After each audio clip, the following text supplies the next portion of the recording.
Make sure that if you start this quest early that you don't finish it, because it's going to reward us with the items we need to reach over 100% reflect physical damage resistance in Oblivion Remastered. So now when any enemies attack you, they will be taking damage themselves, effectively destroying themselves over and over again while you are completely immune to physical damage. Now it's up to you how far you want to take this, but starting out we're going to be getting the best shield in the entire game, and this one is actually missable. But first, if you've ever dreamt of a Game of Thrones action RPG based on the books and TV series, you'll want to hear about today's sponsor, Game of Thrones Kingsroad. It's an official action RPG set during the events of Season 4, where you step into the shoes of the heir of a minor northern house caught in the middle of the chaos. You'll get to explore places like King's Landing, Castle Black, Highgarden, and even beyond the Wall. Each area has been fully reimagined with a open world feel to it. There's political intrigue, new branching storylines featuring Jon Snow, Cersei Lannister, and more. The combat is skill-based and intense. You'll need to be utilizing dodges, parries, and unique class skills to gain the upper hand. You can play everything from a knight with a two-handed longsword to an agile assassin with dual daggers. And as you gather resources, you can craft and customize your gear to fit your playstyle. There's even a co-op mode where your squad can face off against monsters and has seamless progression between PC and mobile. And you can play for free right now from the link below in the description. But starting out, we're going to be getting the best shield in the entire game, and this one is actually missable. It has the same armor rating as a Daedric shield, and its unique enchantment boosts our endurance by 10 points, which increases our health, and it gives us 35% reflect damage just on one single item. But like I said, the shield is missable, so here's how to get it for yourself. So we can start this quest line by triggering the first quest called Separated at Birth here in Chorrol, just by talking to NPCs about rumors, and you'll get given the quest randomly. Or it's just much faster to find the NPC who lives in Chorrol called Reynold Germain, and he looks like this. He's got like a blue and green top on. He normally goes to the Grey Mane Inn to drink around 11 AM, which you can find in the southeast of Chorrol. He will tell you that there's someone pretending to be him in Cheydinhal, besmirching his good name, and he offers you 50 gold to go and sort this out for him. So now if we travel to Cheydinhal, we can talk to the guard and ask about Reynold Germain. And the guard's heard of someone with the same surname, and that's going to add a quest marker to find his brother, who's staying at the local inn. So we're just going to go and follow the quest marker because he walks around town a bit as well. But for me, he was staying at the inn. And once you find him, you can talk to him and ask him about his long lost brother. Gilbert Germain will then travel all the way to Chorrol to go and meet his brother. And you can also follow him along the road the whole way, which is quite funny. He's an essential character, so he can't die. But watch this NPC struggle to get to Chorrol is funny. But obviously, it's a lot faster just to fast travel to Chorrol yourself and then wait a day, and eventually he'll get there himself and he'll go to the Grey Mane pub where he'll meet his brother. And when you first enter, you'll see them being reunited, both Gilbert and Reynold. And then Gilbert will give you the next quest called Childhood Home, where we must go and reclaim their manor named Weatherley. But these two brothers don't even know where it is, so he sends us off on our own to go and find it for them. So Weatherley is actually located between Chorrol and Skingrad, just here on the map. But it's not as simple as just finding the location, because the ogres that separated their family are actually still there. So when you arrive, you'll be greeted by 3 Redguard Valley ogres. They have 60 health at level 1, and they scale in difficulty based on your character's level. So you have a choice here. You can go and tell the brothers that the home's overrun by ogres, but it is much easier just to take them down yourself. There's actually a nearby rock just up the hill here that you can stand on, and the ogres can't reach you if you're up here. So you can just rain down arrows on them, you can heal in this safe spot, or you can sling down spells until all 3 of them are taken down. Now you have to kill all 3 ogres to continue the quest. Just turn down the difficulty if you're struggling, or beat them one at a time. Once you've taken out all 3 ogres though, you can head north back to Chorrol, back to the Grey Mane Inn, and tell the brothers that you found Weatherley and you've taken down the ogres there so that they can return safely. They'll then ask you to take them there because they're completely incompetent. They can't do anything for themselves. You literally have to hold their hand and fast travel over there. Funnily enough though, while they're following you at this point, you can take them anywhere in the game. You can take them on any quest line or anything. They'll follow you into Oblivion gates and even help out in combat. They're not very good, but they're essential characters, so they can just get knocked out. They can't actually die. But when you've had your fun and you're ready, you can just take them there, and then we're going to get a quest reward between 75 gold and 470 gold, depending on what your character's level is. But the quest is not over yet. This is where the important part starts. So do pay close attention. To trigger the third part of the quest, we need to go back to Chorrol and we need to wait 3 days. I then found that I had to leave the city and fast travel to the Imperial City and then go back again. And then finally it triggered the next part of the quest called Sins of a Father. And a dark elf named Thassis Eulus, who's dressed in this fancy coat, and he's also actually a fence in the Thieves Guild, he's going to show up in Chorrol to inform you that the brother's father was actually a thief who stole something for the Thieves Guild but kept it for himself, and that's why he fled and built the manor in the countryside. But this stolen sword has now been taken by the ogres and it's now hidden in Redguard Valley Cave, which is not far from Weatherley. It's just here on the map. Now, funnily enough, if you do go back to Weatherley, you can also see that they've restored the farm outside, they've repaired the fence and everything. And if you ask the brothers about their father being a thief, they'll get really upset about this and they'll deny their father ever stole anything. They'll say he was an innocent farmer and so on. But obviously we can find out for ourselves if this is true if we fast travel to Redguard Valley Cave, where we'll come across a few goblins outside to take out, and the interior of the cave itself is full of ogres, leveled Red Valley ogres once again. And if you do loot them, you'll actually find my new merch. It's been inspired by the fever dream of encounters that you'll have with Oblivion's many NPCs. The store is linked below if you want to check it out for yourself while the stocks last. But these ogres are pretty easy to take out because the cave is full of lots of wide open rooms, so it's easy to either sneak past all the ogres or fight them 1 versus 1.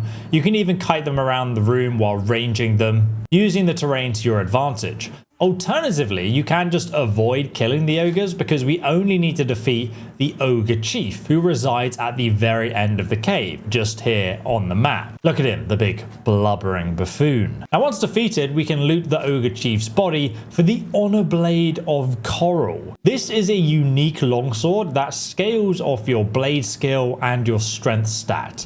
At level 100 blade and strength, it's going to deal 24 damage a hit. It's also a quest item, so it's weightless as well. And technically, we don't need to give it back ever, but there's a good reason you'll want to give it back. But you can actually upgrade its damage even further using the armorer skill. You can boost its damage to 27 a hit. And there's a guide below on how to level up your armorer skill and your blade skill really quickly if you want to do that. But now you have this weapon, you actually have 3 choices. The first choice is to return back to Chorrol and visit the Oak and Crosshair opposite the entrance of the city. It's in this inn that you're going to find the Dark Elf who works for the Thieves Guild, and he is offering us 1,500 gold to return the relic to him. Now, this is normally the worst option, but 1,500 gold is actually a lot of money at the start of the game. And if we are already in the Thieves Guild, you can just buy that weapon straight back off him and keep it permanently. He also equips it once you sell it to him, so you can also trigger him, get in a fight, and then disarm him so he drops the weapon on the floor and take it back. But selling this unique weapon is not the best option, so do not do this. It is a mistake. So the second option is to return the Honorblade of Chorrol to the Chorrol Castle collection. You can do this by going to the castle hall and giving the blade to Laeth Wavik. He's then going to reward you with the best shield in the entire game, the unique Escutcheon of Chorrol, which is embezzled with Chorrol's famous Great Oak, which is an emblem of the city. But the shield has better stats if your character is a higher level, because it's a leveled quest reward.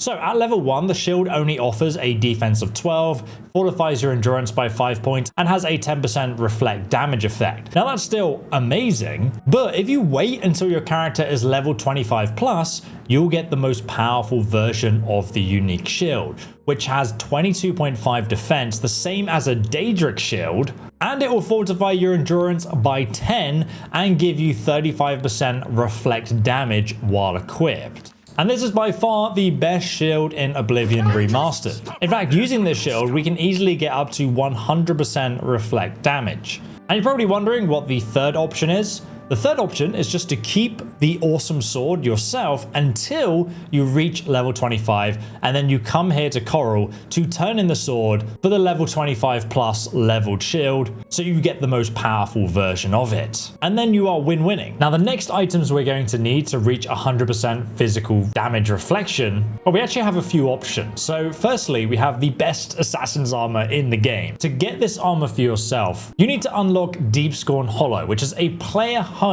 included for free in Oblivion Remastered. It's located in the far south from the Imperial City and south from a town called Leowin, just on the coast of Topple Bay. And here you can find Deepscorn Hollow. Now, once you arrive, you're going to see an absolute wreck of a village. And if you come from the rope bridge and through the abandoned town, you're then going to want to dive into the water, because below the surface, you'll find a hidden base disguised within a log. And once you enter the Vile Lair, you'll need to read the book on the stool just to the right here, and that explains the history of the home and how you can furnish it. It will also give you a new quest marker, which guides you back to the Imperial City, and just to the west across the bridge here, you'll find the village of Way. At the local inn named Waynet Inn, there's a rather dodgy looking fellow, normally sitting on the staircase to the left as you enter. And while he's sitting on that staircase around midday, he will actually start selling you stuff. And this is where you buy all of the furniture for Deepscorn Hollow. Now in total, it's going to cost you around 15,200 gold to get all of this furniture. And I do have a guide linked below on how to make millions of gold in literal minutes if you need some.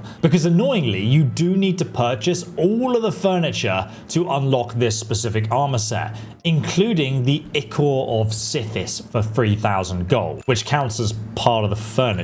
And if you're lucky, he might even sell you some of my new merch, which is inspired by some of the strange NPCs you'll find in Oblivion. You can check that out for yourself from the link in the description below. But once you've brought everything, you can head back to Deepscorn Hollow on the coast again, and we can find a secret reward. In fact, there's actually lots of secret rewards in this location, so I probably need to do a separate video covering how everything works in this player home. So subscribe for that. But the best assassin's armor in the game can be found if you go inside, take a left through the door, and then go right down the stairs into the next room. And finally, you're going to take another right past the dining table, and that's where you'll find your coffin, because it's kind of like a vampire themed home, this. And on the left of your coffin is a wardrobe that has the unique raiment of the Crimson Scar. It's basically just the Dark Brotherhood armor, but it is much better at a high level. If you pick this up though at level 1, that's going to be a weaker version. But don't worry, I'll explain how to solve this. But this level 1 version fortifies your speed, agility, sneak, marksman, and blade by 3 points, and it will reflect 10% of damage, which is obviously nowhere near as powerful as if you come back and pick up the level 25 version, which gives us plus 15 agility and speed attribute, and then it gives you 25 sneak, marksman, and blade. And it also has a 35% reflect damage enchantment on it too. Now, if you picked it up anytime before level 25 and you got a worse version, don't worry. Luckily, you can make this armor set respawn at any time. You just leave Deepscorn Hollow, fast travels like another city like Breville, and then when you're inside that city, just wait 3 days just standing there. And this strategy can actually be used to reset most dungeons in the game. Now, when you return to the same container in Deepscorn Hollow, it will have a new leveled Crimson Scar armor set for you to loot. And since our character is now level 25, we get a more powerful version, and you can see them both here in my inventory. And the Crimson Scar armor set actually has 6 versions depending on your character's level. So if you're playing an Assassin's build, as you're leveling up your character, you can keep coming back here whenever it respawns and getting the more powerful version for your level. That's why it is the best Assassin's armor in the entire game, without a doubt. But with this new armor set and our shield, we now have a total of 70% reflect damage. But we can easily get to 100% with these other unique items. So the other items you can get are the Ring of the Iron Fist, which boosts your hand-to-hand by 25 points and has 33% reflect damage, or the Necklace of Swords, or Axes, both of which have a 33% reflect damage enchantment and boost either your blade or blast skill by 25 points. Now, all of these items have a chance to appear in random loot once you are above level 20 or higher. But it is possible to actually farm them so they drop, pretty easily. Now, to do this, we can fast travel to Anvil on the very west of the map. And if you go to Anvil Docks, you're going to find the Serpent's Wake ship, which is moored up at the dock here. And on the deck, you're going to find a elf lady who needs your help. She has a quest for you to find her crystal ball or something in the basement of the ship. Now, we have no intention of finding her stupid crystal ball. We just want her to give us the key to her ship. So we'll say, yeah, sure, we'll help you. We get the key. But before you go inside, make sure you save the game outside. And now when you enter the ship, open the door and ignore the Wraith. And on the left, you're going to find a captain's chest. It has a guaranteed high-level piece of jewelry inside it. If you're struggling with lockpicking, check out my lockpicking guide video, or you can just check out the other guide where I get the skeleton key, and you can basically just spam auto unlock and we can see what's inside. If it's not the jewelry we're specifically looking for, we're going to reload our save from before we came into the ship. And then we're just going to come back into the ship. The loot is going to be reset inside. We're going to go back to that captain's chest. We're going to lockpick it again. And inside we'll see if we got the right thing. We're going to keep doing this over and over again. And eventually we're going to get one of the items we mentioned earlier, which is the ring for me. There's also an awesome cave for loot farming that also has a bunch of really high-end level weapons. And it is southeast of the Imperial City. It's called Crayfish Cave, just out here near the river. Now, and again, you're going to save before you go in the cave, and then there's 5 lootable chests, and you can run through all these chests in under a couple of minutes very easily. Some of which are unlocked, so very easy just to go in, grab all of the loot, see what you got at the end. And if it's not good, just reload your save. Or if it is good, just leave the cave and then you can reset it by waiting in a town for 3 days and then come back and do it repeatedly. That is the best and fastest high-level enchanted gear loot farm in the game. Now, after you've got all of this enchanted gear, you can obviously equip it, and now you have 100% reflect damage. So here's a bunch of minotaurs destroying themselves on us. We don't take any damage. And yeah, it's kind of funny, but a bit boring after some time. So you probably want to just mix and match bits of this armor that fit with your character, so you're kind of survivable, but there's still actual game challenge in the game. Now, obviously, arrows and spells can still damage you, so if you want to be completely immune to those too, I show you how to do that in the playlist that I've linked below, along with a bunch of other cool, fun exploits